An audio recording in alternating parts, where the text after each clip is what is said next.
Me besó como si no tuviera marido. Y lo peor es que yo dejé que lo hiciera. Fue en una cena de empresa en Valencia, en la terraza de un restaurante caro con vistas al Mediterráneo. Una copa de vino, otra más, risas, y de pronto. Dani, sí, Dani, el mismo compañero de trabajo al que mi marido le caía simpático, se acercó por detrás mientras yo miraba las luces del puerto. Apoyó su mano en mi cintura como si lo tuviera permitido, y no hice nada para quitársela. No fue un error. Fue una decisión. Llevaba meses sintiéndome invisible. Alejandro, mi marido, no es mala persona. Es, correcto. Predecible. Honesto. El tipo de hombre que vacía el lavavajillas sin que se lo pidas y que plancha su propia ropa. Pero no me miraba como antes. No me tocaba como antes. Y yo, en silencio, empecé a convertirme en un mueble más de nuestra casa. La noche de esa cena, Dani me vio. Me miró como si fuera la única mujer allí, aunque la directora de marketing llevaba un vestido que parecía robado de una alfombra roja.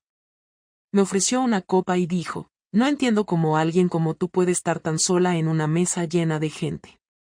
Era una frase barata, sí, pero funcionó. El primer beso fue a la salida del restaurante, en la calle lateral donde el taxi aún no había llegado. Nadie nos vio. Oh, eso creí. 3 días después, ya habíamos reservado una habitación en un hotel de Castellón, bajo el pretexto de una reunión con clientes. Mentí sin parpadear. Y él también. No fue una aventura de una noche. Fue la apertura de una caja que nunca debí tocar. Nunca había visto a Alejandro tan quieto. Yo estaba en el baño, secándome el pelo después de ducharme, cuando lo escuché entrar a casa sin hacer ruido. No era raro que llegara temprano si cancelaban una reunión, pero algo en su silencio me puso nerviosa. No saludó, no preguntó si había cenado, ni hizo el comentario habitual de que la cocina olía bien aunque no hubiese nada en el fuego. Cuando salí del baño, estaba sentado en la mesa del comedor, con los codos apoyados, mirando al vacío. Me observó un segundo y luego bajó la vista. Había algo encima de la mesa. Una hoja impresa, doblada por la mitad. Me acerqué, y sin decir nada, él deslizó el papel hacia mí. No era una foto. No era un mensaje. Era un extracto del Hotel de Castellón. Nombre del cliente, Marta Pérez. Fecha, hace una semana exacta. 2 noches. Habitación doble. Check-in un jueves por la tarde, check-out el sábado por la mañana. El cargo estaba a mi nombre, con mi correo electrónico. El detalle era frío y limpio. No tenía ninguna foto escandalosa, ni una conversación comprometedora, pero decía más de lo que yo podía explicar. ¿Algo que quieras decirme?, preguntó Alejandro, sin levantar la voz. Tuve una reacción estúpida. Me reí. Fue un reflejo nervioso, como cuando te pillan copiando en un examen y finges que todo es una broma. Me senté frente a él, intentando mantener la calma, buscando una forma de explicar lo que ni siquiera yo tenía claro. Era una reunión de trabajo, dije. Él no se movió. Siguió mirándome como si estuviera esperando que me diera cuenta de que estaba cavando mi propia tumba con cada palabra. ¿Reunión de trabajo en un hotel de playa durante 2 noches? ¿Y por qué el cargo no figura en la tarjeta de la empresa?, preguntó, esta vez con los dientes apretados. No respondí. Era inútil. Él ya sabía. No hacía falta que dijera nombres, ni que fingiera demencia. No había cámaras, no había fotos, pero tenía lo que necesitaba. El recibo y mi cara. Lo suficiente para conectar los puntos. Lo suficiente para destruir todo. ¿Fue con él?, preguntó, y su voz ya no era tranquila. Ahora tenía ese tono seco y tenso que solo sacaba cuando algo le dolía de verdad. No quise mentir más. Asentí. Solo eso. No podía seguir inventando. No podía maquillar lo que ya estaba claro. Se levantó de golpe, tirando la silla al suelo. Caminó hasta la ventana y se quedó ahí, mirando la calle como si tuviera que salir corriendo pero no supiera a dónde. Sentí que debía decir algo, justificar lo injustificable, intentar al menos que comprendiera algo, cualquier cosa. No fue algo planeado, empecé a decir. No estaba buscando a nadie, no era algo que tuviera en mente. Solo pasó. Me sentía desconectada, sola, y él estaba ahí. Se dio la vuelta. Tenía los ojos rojos, pero no lloraba. Nunca lo había visto así. Alejandro no era de los que rompían cosas o gritaban. Su forma de romper era interna, como si algo se le despegara por dentro y lo dejara vacío. ¿Te acostaste con él más de una vez? No respondí. No hacía falta. El silencio fue mi respuesta, y fue peor que cualquier palabra. ¿Estás enamorada? Ahí sí lo negué. Rápido. Porque era verdad. No lo amaba. No lo buscaba por eso. No quería una nueva vida, ni una historia de película. Solo quería sentir algo. Cualquier cosa. No estoy enamorada, Alejandro. Fue un error. No sabía cómo decirte que me sentía sola. No me escuchabas. Todo era rutina. Trabajo, casa, dormir. No había espacio para mí. Se rió. Una risa irónica, amarga. Luego me miró como si ya no supiera quién era. ¿Y así decidiste solucionarlo? ¿Abriendo las piernas? Esa frase me dolió como una puñalada. Nunca me había hablado así. Nunca lo había visto tan cruel. Pero tampoco lo culpé. Era el resultado de lo que había hecho. No tenía derecho a defenderme. Tienes razón en estar enfadado. Me equivoqué, lo sé. No tengo excusa. Solo quería que alguien me mirara como antes. Que me deseara. ¿Y yo qué era, Marta? ¿Tu compañero de piso? ¿Tu cajero automático? ¿O simplemente el idiota que no se dio cuenta? No. Tú eras mi vida. Él negó con la cabeza.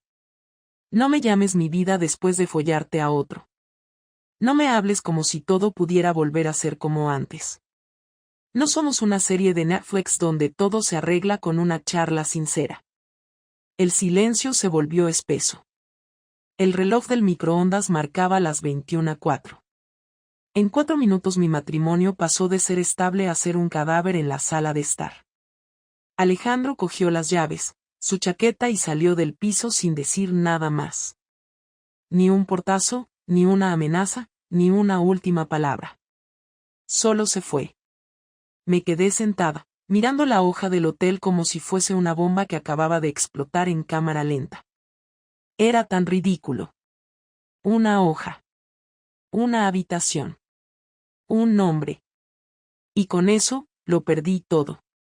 Alejandro no volvió esa noche. Tampoco contestó mis llamadas ni los mensajes que le dejé. Dormí en el sofá sin querer tocar nuestra cama, aunque ya no estaba segura de si seguía siendo nuestra. No pude cerrar los ojos en toda la noche. Solo escuchaba el eco de su voz repitiendo esas frases que me desgarraron más que cualquier grito. A las 8 de la mañana, aún sin saber si iba a trabajar o a firmar un divorcio, me senté en la cocina con el mismo café que no pude terminar. Pensé en llamarlo otra vez, pero el sonido de la llave girando en la puerta me paralizó. Entró como si fuera un desconocido, sin mirarme, fue directo a la habitación, sacó 2 mochilas del armario y las empezó a llenar con ropa. Yo no sabía si hablar o esperar a que él lo hiciera, pero la tensión era insoportable. Me acerqué hasta la puerta del dormitorio y me apoyé en el marco, sin cruzarlo. ¿Te vas? Pregunté, sabiendo la respuesta. No puedo respirar aquí. Cada rincón huele a mentira. No supe qué contestar. Él seguía doblando su ropa con la misma precisión con la que planificaba cada aspecto de su vida. Siempre ordenado, siempre controlado. Y ahora ese mismo control era lo que me hacía sentir más culpable, porque él nunca mereció esto. No quiero que esto termine así, dije, intentando mantener la voz firme. No fue un plan, no quería perderte. Claro que no querías perderme. Solo querías coger lo que te faltaba sin soltar lo que tenías en casa. Querías el paquete completo. Seguridad aquí, emoción allá. Pero no funciona así, Marta. No se puede tener todo sin romper algo. Te juro que fue algo puntual, no me enamoré, no pensé en dejarte, solo. ¿Solo qué? ¿Solo abriste las piernas porque alguien te dijo que te veías guapa? ¿Solo porque yo no te decía lo suficiente lo bonita que estabas? ¿O porque no te tocaba como antes? Si eso era todo lo que necesitabas para traicionarme, entonces te equivocaste de persona desde el principio. Sentí que me faltaba el aire, no porque sus palabras fueran injustas, sino porque eran exactas. Me acerqué un poco, pero él retrocedió como si mi presencia lo contaminara. Se quedó de pie junto a la maleta abierta, con los brazos cruzados y los ojos clavados en mí. Dime la verdad, toda. ¿Cuántas veces pasó? ¿Dónde? ¿En casa también? No podía mentir más. Ya no tenía sentido esconder nada. Fueron 3 veces. Una en Castellón, otra aquí en un apartamento que alquiló, y la última en una sala de reuniones de la empresa, después de una presentación. Nunca fue en casa. Asintió. Cerró la maleta. El silencio volvió a llenarlo todo. Me miró como si intentara grabarse esta imagen para no olvidarla nunca, como si quisiera asegurarse de que cada vez que pensara en mí, lo primero que recordara fuera este momento. ¿Te dijo algo especial? ¿Te prometió algo? Preguntó de pronto. No, respondí, sincera. Nunca hablamos del futuro. Era solo evasión. Estúpida, cobarde, sucia. Lo sé. ¿Lo vas a seguir viendo? No. Se acabó. ¿Lo decidiste tú o él? Fui yo. ¿Y si él te buscara otra vez? No contestaría. Me creyó, o al menos eso parecía. Pero eso no cambiaba nada. El daño estaba hecho. Cerró la maleta y se la echó al hombro. No voy a quedarme aquí, Marta. Necesito pensar. Necesito alejarme de ti. No sé si esto tiene arreglo, no sé si quiero siquiera arreglarlo. Me das asco, pero también me dueles, y eso es lo peor. Me apoyé en el marco de la puerta como si mis piernas no pudieran sostenerme más. ¿Me vas a dejar sin decir nada más? ¿Sin saber si hay una mínima posibilidad? ¿Y tú pensaste en posibilidades antes de abrirle las piernas? ¿Pensaste en mí? ¿En lo que teníamos? No, no lo hiciste. Así que no vengas ahora con miedo, porque eso llega tarde. Ahora te toca quedarte con lo que hiciste, mirarte al espejo y preguntarte por qué destruiste todo por alguien que ni siquiera te prometió nada. No lloré. Me quedé quieta, con la cara ardiendo y el pecho apretado. Él salió sin decir adiós. Solo cerró la puerta detrás de él. No fue un portazo, no fue una huida. Fue una despedida sin palabras, que dolió más que cualquier grito o golpe. Me senté en el suelo del pasillo, abrazándome las rodillas. No sabía si había perdido a mi marido, mi vida, o simplemente la versión de mí misma que aún se podía respetar. Todo lo que quedaba era el eco de su voz y una casa demasiado grande para una sola persona. El viernes por la tarde, 4 días después de que Alejandro saliera de casa, recibí una notificación del banco. Era un mensaje simple, directo: se ha retirado su acceso a la cuenta conjunta. Revisé la app y ya no tenía visibilidad sobre ningún movimiento, ni de la hipoteca, ni de la cuenta de ahorros, ni de la tarjeta compartida. Pensé que era un error del sistema, así que llamé al banco, pero me lo confirmaron en voz baja y sin rodeos. Alejandro había ido personalmente con un abogado y había retirado mi nombre de todo lo que estaba a su alcance. Me quedé sentada en el sofá, mirando el móvil como si se hubiera roto. Me invadió una mezcla de rabia, humillación y miedo.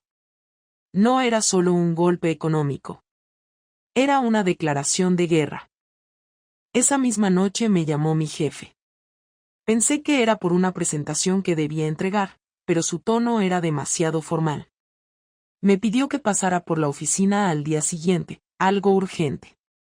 Fui a las 10 de la mañana, todavía con la esperanza de que no tuviera relación con lo que había pasado en mi vida personal, pero bastó con entrar a la sala de reuniones para entenderlo todo.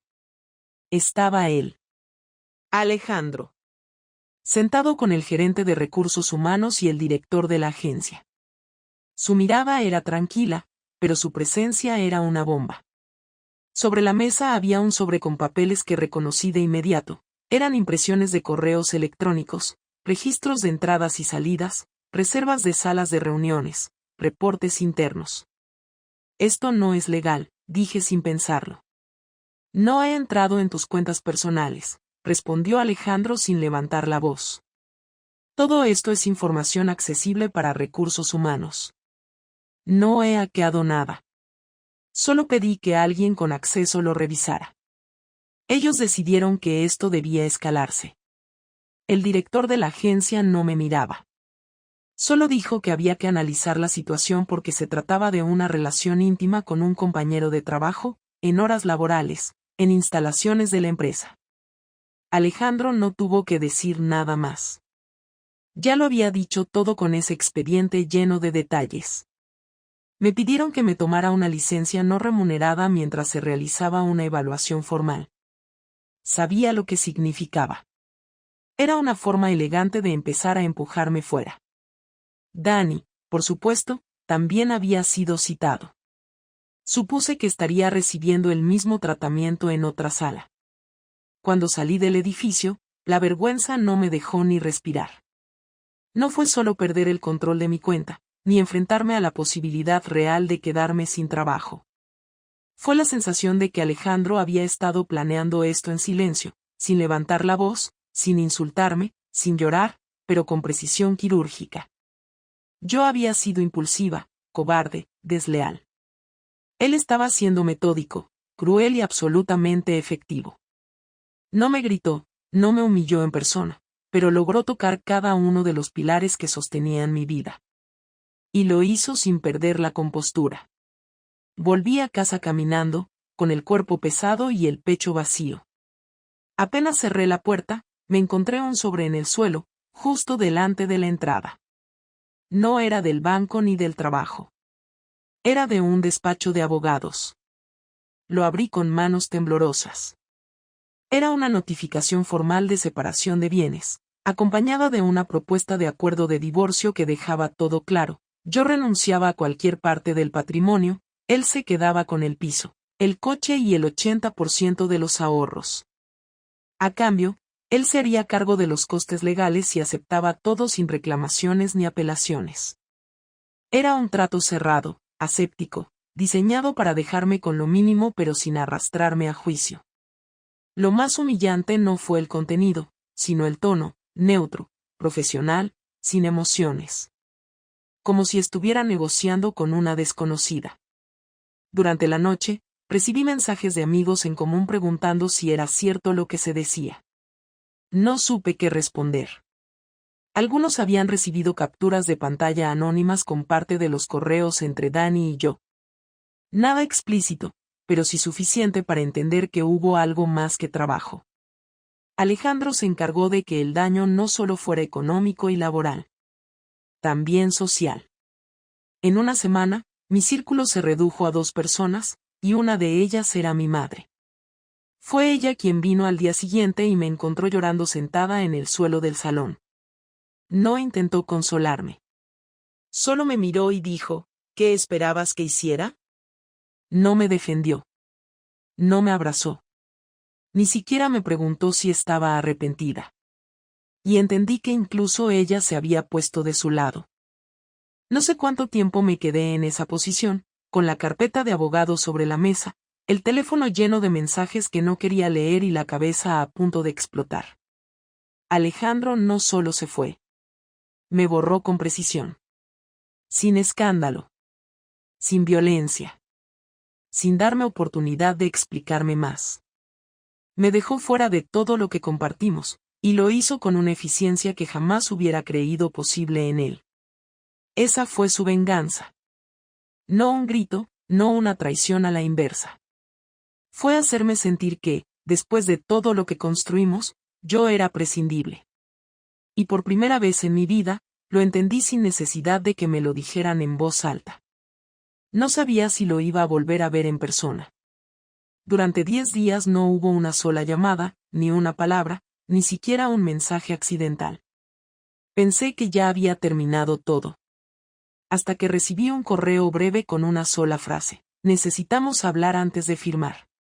La reunión fue en un café de barrio, un sitio al que nunca habíamos ido juntos, como si incluso el lugar tuviera que ser neutral, sin recuerdos, sin rastros. Llegué 10 minutos antes y me senté en la mesa del fondo. Cuando entró, ni siquiera miró a los lados. Caminó hasta mí, dejó su mochila en la silla y se sentó frente a mí sin saludar. Lo vi más delgado, con ojeras, pero tranquilo. Abrió una carpeta y puso los papeles sobre la mesa. No quiero discutir sobre lo que ya pasó. Ya lo hablaste con tu abogado, ya sabes lo que implica este acuerdo. No estoy aquí para negociar nada. Solo quiero cerrar esto de una manera en la que al menos nos escuchemos. Una vez. Nada más. Gracias por venir, dije, sabiendo que no significaba nada, pero no tenía otras palabras. No lo hice por ti. Lo hice para no quedarme con una conversación pendiente. No me interesa reconciliar nada, ni perdonar nada. Solo quiero que entiendas por qué no hay vuelta atrás. Sé lo que hice. No vengo a pedirte perdón esperando que me abraces. Solo quiero hablar como personas que compartieron más de una década. ¿Personas? ¿Eso éramos? Yo pensaba que éramos una pareja. Un equipo. Y tú decidiste que eso ya no valía. Sin decir nada, sin una sola conversación, sin ni siquiera intentar arreglarlo. Fuiste directamente a acostarte con otro. Entonces ahora vienes a hablar como si me debieras una charla profunda. Pero eso era antes, Marta. Eso lo tenías que hacer antes. No fue tan simple como lo estás diciendo. No me interesa tu versión complicada. No me interesa si lloraste después o si te sentiste vacía. Me interesa el hecho de que lo hiciste y seguiste con tu vida como si no fuera grave. Me interesa que venías a casa, comías conmigo, dormías en nuestra cama, mientras ya te habías acostado con él. Me interesa que solo confesaste cuando ya no te quedaba otra. No estoy aquí para justificarme. Solo quiero decir que entendí lo que perdí. Tarde. Lo sé. Se quedó mirándome un segundo. No con odio. Ni siquiera con desprecio. Era algo más difícil de tragar, una completa indiferencia. Como si ya no existiera. Como si fuera una persona más sentada en el mismo espacio por accidente. ¿Te arrepientes? Preguntó de golpe. Sí. ¿De qué exactamente? De todo. De haber buscado afuera algo que tenía que haber hablado contigo. De no haber tenido el valor de enfrentarme a lo que sentía. De haber sido tan estúpidamente egoísta. ¿Y te arrepientes de haber estado con él? ¿De haberle escrito todo lo que escribiste? Sí. ¿Y lo volverías a hacer? No. ¿Y si yo no me hubiera enterado? ¿Lo habrías confesado? No respondí. Porque era la única pregunta que me dolía más que las otras. La que me obligaba a aceptar que probablemente no. Que, de no haberme descubierto, habría seguido ocultando todo como una cobarde. Y eso lo hacía aún peor. Eso pensé, dijo él, bajando la mirada hacia los papeles. Por eso no hay más que hablar. El acuerdo está ahí. No te voy a arrastrar por un juicio, no voy a buscar vengarme más. No por ti. Lo hago por mí. Porque no quiero seguir atado a algo que ya no respeto. Ni quiero vivir con una persona que me mintió en la cara. ¿Y ya está? ¿Eso fue todo? No. Eso es lo que queda. Lo otro lo mataste tú. Yo solo estoy recogiendo los restos. ¿No queda ni un mínimo de duda? ¿Ni una posibilidad? No me voy a pasar los próximos años vigilando con quién hablas, con quién sales, con quién trabajas. No voy a construir mi vida sobre la sospecha. Tú elegiste el camino corto. Te diste lo que querías. Ahora yo me doy lo mío, tranquilidad. No te odio, Marta. Ya ni siquiera me dueles como antes. Solo quiero seguir con mi vida sin ti. ¿Vas a rehacer tu vida rápido? Eso no te importa. ¿Y si me doy cuenta tarde de que todavía te amo? Entonces te aguantas. Como yo me aguanté la rabia todos estos días. Como yo me tragué cada imagen mental de ti con él. Como yo me tuve que tragar la decepción frente a tus amigos, tus padres, tu trabajo. Esto no es una película, Marta. Nadie te va a aplaudir por darte cuenta tarde. Firmó el documento, lo puso dentro del sobre y se levantó. Yo me quedé sentada, sin tocar el mío. Lo vi salir del café sin mirar atrás. No hubo abrazo, ni un gesto de pena, ni una frase final que me permitiera aferrarme a algo. Solo su espalda alejándose, y mi vida reducida a un montón de papeles sobre una mesa. Lo había perdido. No porque él me lo quitara. Lo perdí sola. Firmé los papeles 3 días después, sin ceremonia, sin miradas, sin público. Fui a la notaría, entregué el documento, me pidieron que confirmara mi identidad, y en menos de 20 minutos todo lo que alguna vez fue mi matrimonio quedó reducido a un sello, una firma y una copia archivada. No lloré, no temblé, no hice una escena. Salí del edificio con una bolsa de papel que contenía el sobrefirmado, y no volví a mirar atrás. Al llegar a casa, me senté en el suelo del pasillo, exactamente donde me desplomé la noche en que Alejandro se fue, y entendí que había llegado al punto donde ya no quedaba nada que explicar ni salvar. Era el final, sin adornos, sin dramatismo, sin marcha atrás. Me despidieron del trabajo oficialmente una semana después. Citaron términos internos, políticas de conducta, y la necesidad de mantener la integridad profesional de la agencia. No me ofrecieron carta de recomendación ni indemnización. Recogí mis cosas, saludé al recepcionista y salí con una caja pequeña que no pesaba nada, pero que me costó cargar todo el camino hasta casa. Nadie me escribió después. Ni mensajes de despedida, ni preguntas, ni chismes. Fue como si hubiese desaparecido del sistema. Mis redes sociales quedaron vacías, y no porque yo borrara nada, sino porque la gente simplemente se fue, en silencio, como si dejarme atrás fuera la reacción natural. Los primeros días fueron los más duros. Me despertaba temprano sin saber qué hacer, desayunaba por inercia, me sentaba en el sofá sin mirar la televisión. No contestaba llamadas, no abría correos, no cocinaba. Mi madre vino un par de veces y me dejó tuppers en la nevera sin decir mucho. En un momento me preguntó si había aprendido algo de todo esto. Le dije que sí, pero no supe qué. Mentí por cansancio. No porque quisiera engañarla, sino porque no tenía una respuesta clara, y fingir que sí era más fácil que decir no lo sé. Después de un mes, empecé a buscar trabajo, no porque me sintiera lista, sino porque el dinero en mi cuenta iba desapareciendo. Mandé currículum sin entusiasmo, sabiendo que en mi sector muchos ya habían escuchado la historia, aunque no supieran todos los detalles. Cambié mi dirección, eliminé referencias de mi anterior empresa y utilicé una cuenta nueva de correo. Acepté entrevistas sin esperanza, solo para demostrar que seguía viva. Me contrataron en una oficina pequeña, lejos del centro, con un sueldo que apenas cubría el alquiler. Acepté sin discutir las condiciones.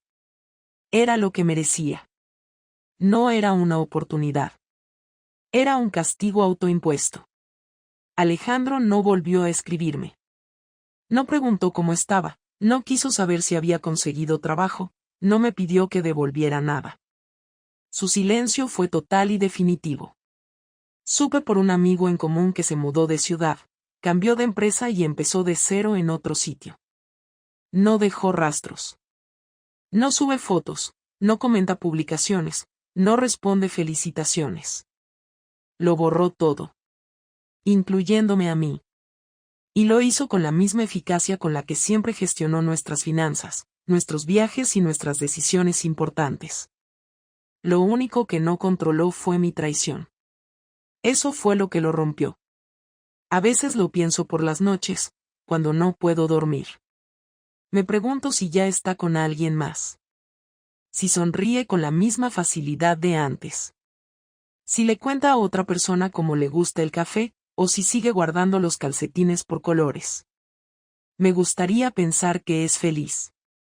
No porque lo merezca más que yo, sino porque sería insoportable imaginar que después de todo esto, también terminó destruido. Yo lo estoy. Y es mi culpa. Aprendí que no hay vuelta atrás cuando haces lo que yo hice. Aprendí que la confianza no se reconstruye con palabras bonitas, que una relación no se mantiene con silencios, y que los vacíos emocionales no se llenan acostándote con alguien más. Aprendí que la soledad dentro de una pareja se combate hablando, no huyendo. Aprendí que las decisiones impulsivas dejan marcas permanentes. No se borran. No se tapan. Se pagan. No sé si alguna vez volveré a estar en pareja. No sé si voy a confiar otra vez en alguien. Pero lo que tengo claro es que no quiero volver a ser la persona que fui durante esos meses. No porque me odie, sino porque ya no reconozco a esa versión de mí misma. La mujer que creyó que una aventura podía devolverle algo de vida, terminó perdiéndolo todo. Hoy me levanto cada día con menos peso, pero también con menos esperanza. Camino hacia algo, no sé qué, pero sé que será con los pies en la tierra, con la cabeza baja, y sin excusas. Eso fue lo que quedó de mi historia. Una cama vacía, un contrato firmado, un nombre que ya no se dice en voz alta, y una larga lista de cosas que no puedo cambiar. No hay redención. No hay final feliz. Solo lo que sigue después.